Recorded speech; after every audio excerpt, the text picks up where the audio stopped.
right here, I'm using a soloing technique that I borrowed from a classical counterpoint technique known as the Cantus Firmus.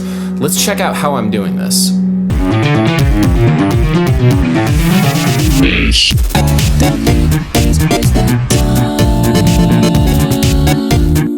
The technique of Cantus Firmus, or Latin for fixed melody, dates back to the Renaissance, where composers would take popular songs, or canti firmi, and then write other melodies on top of them to be sung at the same time. This compositional technique is known as counterpoint, and it was the basis of most of Western music for several centuries. Contrapuntal techniques were codified in the 18th century textbook known as the Gradus Ad Parnassum, written by composer and theorist Johann. Many great classical composers studied the teachings of like Mozart and Beethoven.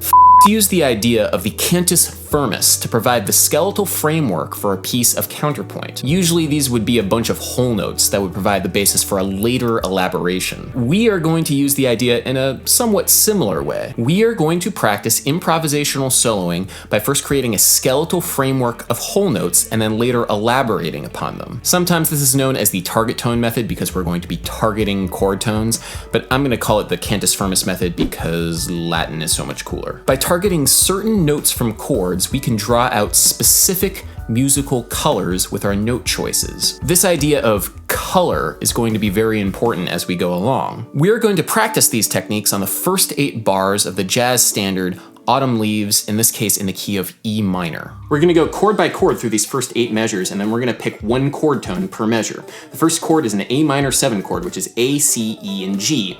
We're not going to choose the root of any of these chords, however, because the root doesn't really elicit or bring out any sort of color to the chord. Color can be defined as the musical relationship of a chord tone or non-chord tone back to the root. So if we're just playing the root, it's not really bringing anything new to the chord. This means that we're going to have the 3rd, the 5th, and the 7th of each chord to choose from for each one of these chords. The 3rd and the 7th are called guide tones. They usually provide the most color, but we're still going to include the 5th in the mix here. For the A minor 7, I'm going to be selecting the note G for my Cantus Firmus. I'm going to be kind of picking these notes quasi-randomly. They don't really matter so much at this stage in the game. So for the next chord, we have a D7. D, F sharp, A, C. We're not going to play the root, that's the D, so we have F sharp, A, and C to choose from. I'm going to select an F sharp, because F sharp voice leads very nicely down from the G from the A minor 7, like this. And generally speaking, music wants to resolve downwards. Actually talked about this in his Gradus Ad Parnassum. He compared music to gravity, and the tendency of music to resolve downwards is very similar to the way that the universe wants things to fall. This can be a useful idea for you when you're improvising, because you create tension whenever you're not resolving downwards. Whenever you're going up, it creates more tension than whenever you're going down. So with that in mind, instead of for our G major 7, where we have G, B, D, F sharp, instead of staying on the F sharp, which we might want to do, I'm going to jump all the way up to a D, all the way up here. So far our Cantus Firmus sounds like this. We have G, F sharp, D. Okay, so with that in mind, let's go on to the next chord. We have a C major 7, C, E, G, B. I'm going to select a B on that C major 7, so I'm going to go down from this D to this B from the C major 7. Next chord is an F sharp minor 7 flat 5, F sharp, A, C, and E. I'm going to select an A from that F sharp minor 7 flat 5. Next chord is a B7, B, D sharp, F sharp, A. I'm going to stay on the A. And our final chord is an E minor 6, E, G, B, C sharp, the natural 6 for a minor 6 chord. And I'm going to actually play that C sharp. I'm not going to resolve down nicely to this G from the A. That would be kind of a little bit too obvious for me. I'm going to select the note that is not from the key. The C sharp kind of sticks out a little bit, and it's always nice to really select and go for the note that sticks out a little bit because it really creates more color. So now that we have our Cantus Firmus, this is how it sounds in context.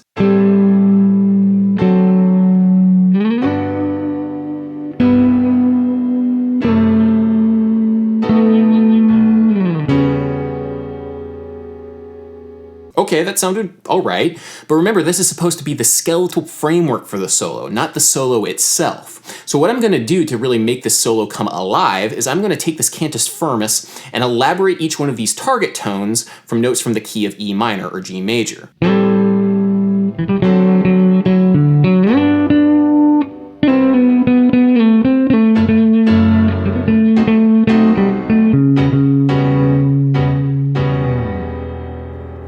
So you can see that this idea, while a simple one, can be very, very powerful. The solos that you take using the Cantus Firmus method will be very lyrical, and if you're a bass player, they'll take you away from that root-oriented mentality that doesn't really provide as much color as if you're thinking about the thirds, the fifths, and the sevenths of the chords. What can give you more color is thinking about other notes besides the root, third, fifth, and seventh. I'm going to categorize all possible notes that you can play on a chord based upon a color. The roots and the fifths, I'm going to say they're white. They don't really add much color at all. The thirds and the sevenths, the guide tones, they're going to be yellow. They add a little bit of color. The reason why I chose yellow is because of an anecdote that Herbie Hancock tells about when he was playing in Miles Davis's band. Herbie Hancock was trying to get that modern jazz sound that Miles Davis was going after, and Miles suggested for Herbie to not play the butter notes, hence yellow for third and seventh. They're the notes that define the chord. And so what Herbie took that to mean is play the 9ths, 11ths, and 13ths of the chord, and voila, he got a much more colorful modern jazz sound. So I'm going to categorize the 9th, 11th, and 13ths of the chord as green. These provide a little bit more color. I'm going to improvise around a Cantus Firmus that uses just the 9th, 11th, and 13ths of each one of these chords, and I've altered them occasionally depending on the nature of the chord.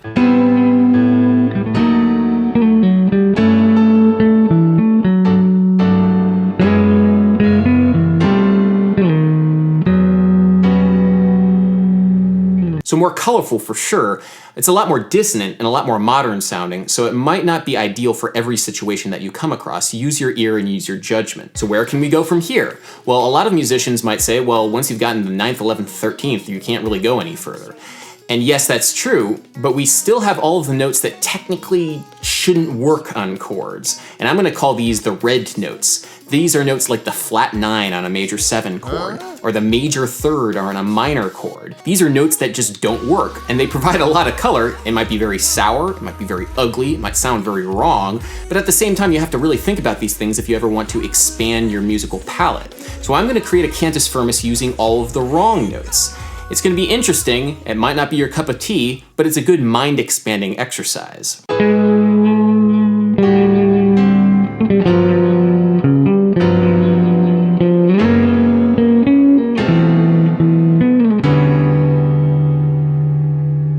Big thing that will help whenever you're improvising with these extremely out-sounding notes is feeling very confident in your choices. And it can be difficult, which is why you want to practice this Cantus Firmus method of really isolating the notes that you want to choose and really associating those particular colors with a particular chord. Anyway, I hope you've enjoyed this lesson. This has been Adam Neely's Bass Lessons. Please comment, like, and subscribe if you've been enjoying this. I have a new lesson coming out every Monday. So until next time, bass. Hey, thanks for sticking around. I just thought I would want to add this little bit of a tidbit to this video, just for your viewing pleasure. We just worked on Autumn Leaves in the key of E minor, and it's actually normally performed and recorded in the key of G minor. Miles Davis recorded it in the key of G minor, Bill Evans recorded it in the G minor, and that's generally what people play it in, is G minor. And the reason why we worked it on in the key of E minor is because you'll find most sheet music, or a lot of sheet music, is written in the key of E minor, including in the Real Book, which is the most popular fake book for jazz musicians.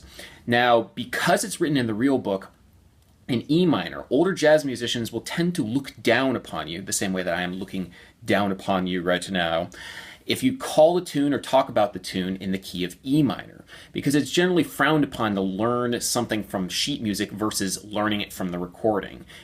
There's generally the sense that it's a little bit better and you're more of a jazz musician, and usually you don't want to do that. You don't want to just read it from the sheet music and learn it that way.